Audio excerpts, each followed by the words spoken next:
Le Conseil des ministres s'est réuni le jeudi 26 décembre 2013 au Palais de la République sous la présidence du chef de l'État, son Excellence M. Macky Sall.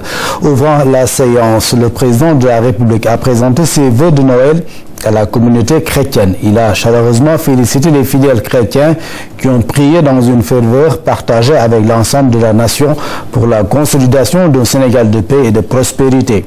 Le chef de l'État a adressé ses remerciements au Khalife général des Mourides pour l'accueil chaleureux et l'hospitalité spéciale lors de sa visite à Touba, en prélude à la célébration de la 119e édition du Grand Magal de Touba, événement marquant de la vie nationale et occasion forte de communion et de prière. Il a souligné que les fêtes et autres célébrations religieuses représentent dans notre pays des événements importants pour les populations, ainsi que des moments de recueillement et de prière pour un Sénégal uni dans un consensus dynamique pour bâtir un progrès économique et social.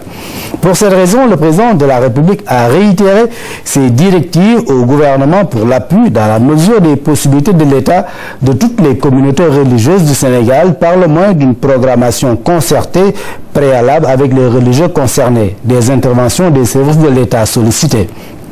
À ce propos, le chef de l'État a marqué toute l'attention qu'il porte à la mise en œuvre du programme national d'assistance aux manifestations religieuses et coutumières. Il a aussi demandé au Premier ministre de veiller en 2014 à l'intensification des réalisations du programme de modernisation des sites religieuses, notamment les travaux engagés à Touba, à Tiawan, à Médina Gounass, Médina Baye, Popenguine, dans l'attente de l'extension des interventions à d'autres localités concernées. Le chef d'État a saisi l'occasion de la tenue du 16 au 21 décembre 2013 de la 14e foire internationale du livre et du matériel didactique FILDAC pour rendre un vibrant hommage au président poète Léopold Sédar Senghor, arraché à notre affection le 20 décembre 2001. Il a également souligné sa volonté de promouvoir l'écriture, la lecture, les écrivains et le livre.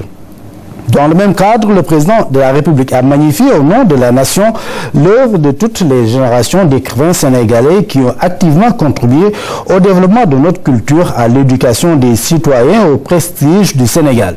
Le chef de l'État a invité le gouvernement à engager sans délai l'exécution d'un plan national de réhabilitation des bibliothèques et des centres de lecture et à veiller dans chaque établissement scolaire et universitaire au bon fonctionnement des bibliothèques. Il a par ailleurs exprimé son soutien et ses encouragements à l'initiative du professeur Ibadir Thiam en association avec les enseignants, les chercheurs et le CODESRIA de mise en œuvre d'un projet global d'écriture de l'histoire générale du Sénégal des origines à nos jours. Le président de la République a invité le gouvernement à renforcer exceptionnellement et substantiellement les ressources allouées au fonds d'aide à l'édition en vue d'accroître le nombre de publications de livres sous le double sceau de la qualité et de l'accessibilité. Il a en outre demandé au gouvernement d'appuyer davantage les maisons d'édition, notamment au plan fiscal, afin de rendre le coût du livre moins onéreux pour les éditeurs et donc plus accessible pour les populations, en particulier les élèves, étudiants, enseignants et autres lecteurs. Le chef de l'État a aussi chargé le gouvernement de mettre en œuvre sans délai un plan de restructuration des nouvelles éditions africaines du Sénégal, société dont le rôle d'impulsion en complément aux actions des structures d'édition privées est essentiel pour la promotion du livre et de la lecture. Sur ce point, le président de la République a attiré l'attention du gouvernement sur la nécessité d'intégrer dans la nouvelle politique de l'édition la prise en compte des livres écrits dans nos langues nationales et leur vulgarisation. Le chef de l'État a invité le gouvernement à encourager dans la production cinématographique l'adaptation des œuvres nationales. Le président de la République a engagé le gouvernement à veiller à la protection légale des œuvres littéraires réalisées par nos concitoyens et à assurer, dans le respect de la législation en la matière, la promotion du livre numérique compte tenu du contexte de développement de l'économie numérique. Le chef de l'État a demandé au gouvernement de relancer l'organisation du Grand Prix du président de la République pour la promotion du livre en y prévoyant des récompenses spéciales pour les femmes et les jeunes écrivains. Le président de la République a demandé au Premier ministre d'organiser dans la première quinzaine de 2014 un conseil interministériel sur le livre et la lecture. Concluant sa communication, le chef d'État a informé le Conseil de l'audience qu'il va accorder à l'issue de la séance à la communauté des écrivains du Sénégal en vue d'arrêter le plan national de relance de l'écriture, du livre et de la lecture. Le Premier ministre a présenté au Conseil une communication rendant compte des activités gouvernementales en mettant l'accent sur la conférence régionale sur les enjeux transfrontaliers, la réunion du comité de pilotage de l'audit physique biométrique des agents de l'État, la réunion interministérielle sur le sucre, la réunion de préparation du groupe consultatif. Concernant le groupe consultatif, le Premier ministre a révélé que la réunion de préparation qu'elle a présidée le mardi 24 décembre 2013 a permis de constater la finalisation des documents et notes techniques portant sur les principales thématiques sectorielles. La rencontre a également été l'occasion de stabiliser l'agenda de l'événement et de lancer le processus qui va assurer une meilleure participation des partenaires bilatéraux et multilatéraux du secteur privé national et international. Complétant le Premier ministre, le ministre de l'Économie et des Finances a donné au Conseil des informations supplémentaires sur l'état d'avancement des travaux de préparation du groupe consultatif prévu à Paris au mois de février prochain. Le ministre de l'Économie et des Finances a par ailleurs informé le Conseil de l'accord conclu avec la Banque mondiale et le Fonds monétaire international dans le cadre de l'ISPE, instrument de soutien à la politique économique. Le ministre des Affaires étrangères des Sénégalais et de l'extérieur a évoqué la mission dépêchée par le chef d'État en République centrafricaine pour s'enquérir de la situation des ressortissants sénégalais et leur apporter l'assistance nécessaire. Il a aussi abordé la coopération avec certains pays asiatiques.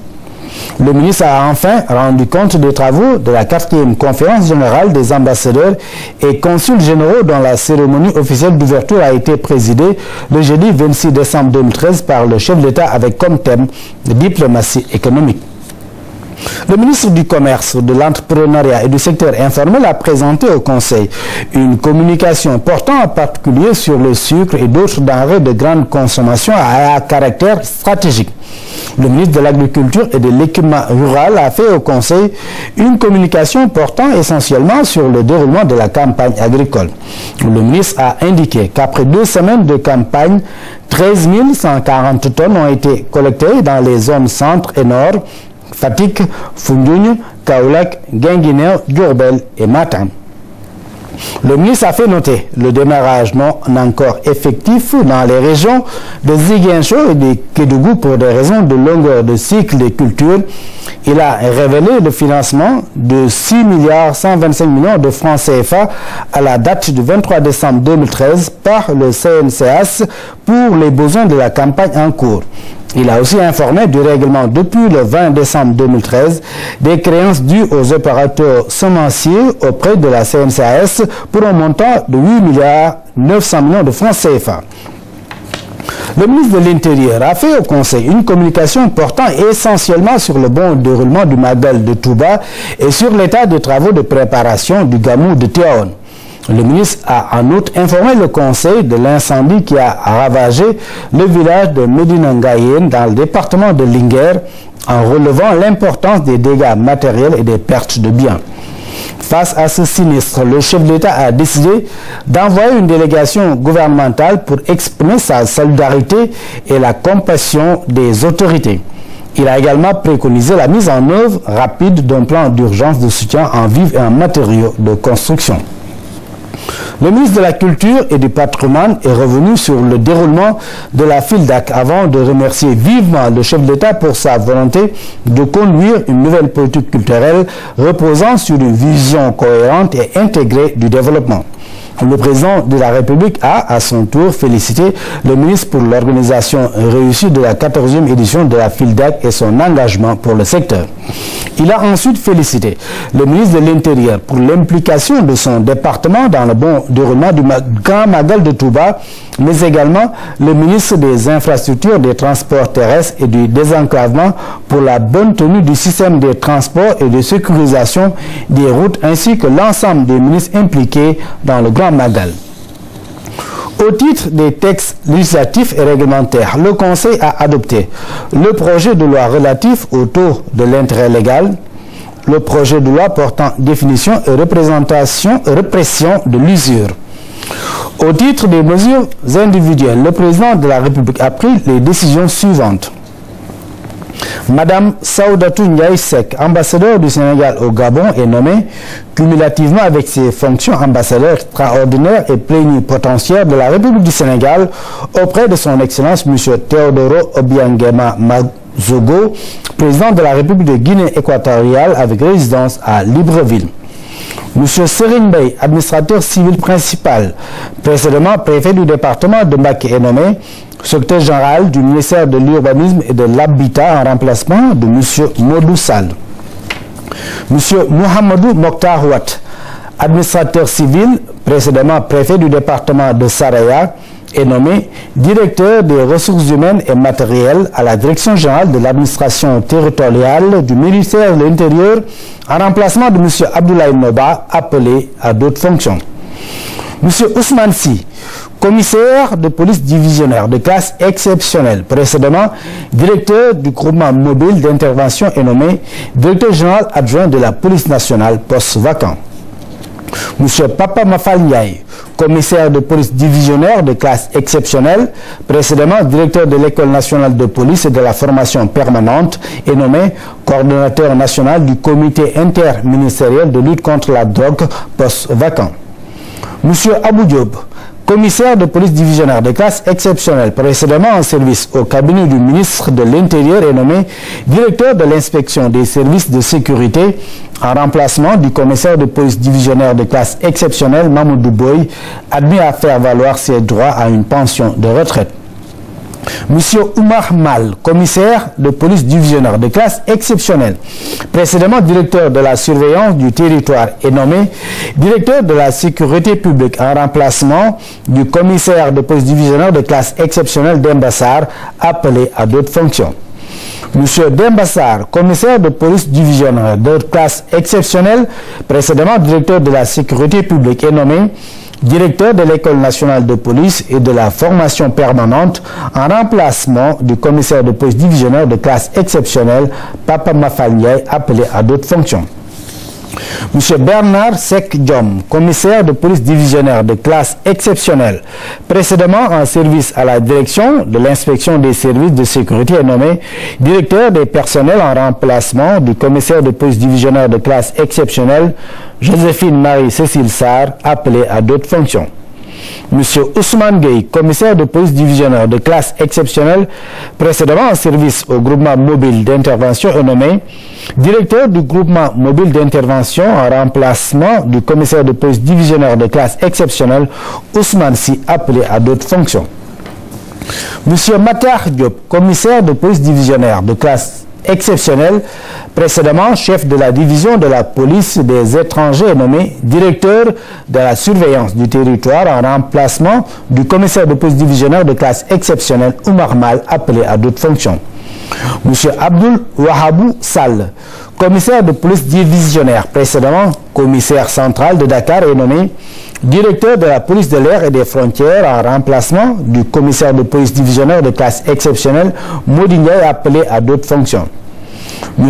Abdoulaye Ly, économiste, est nommé directeur de la promotion des investissements au ministère de la promotion des investissements et des partenariats.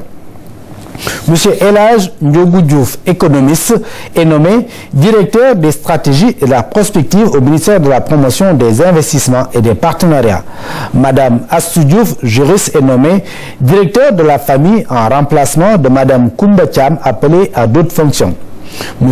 Maha Ndiom, titulaire de Master 2 en finances publiques, est nommé directeur de l'administration générale et de l'équipement du ministère de la communication et de l'économie numérique.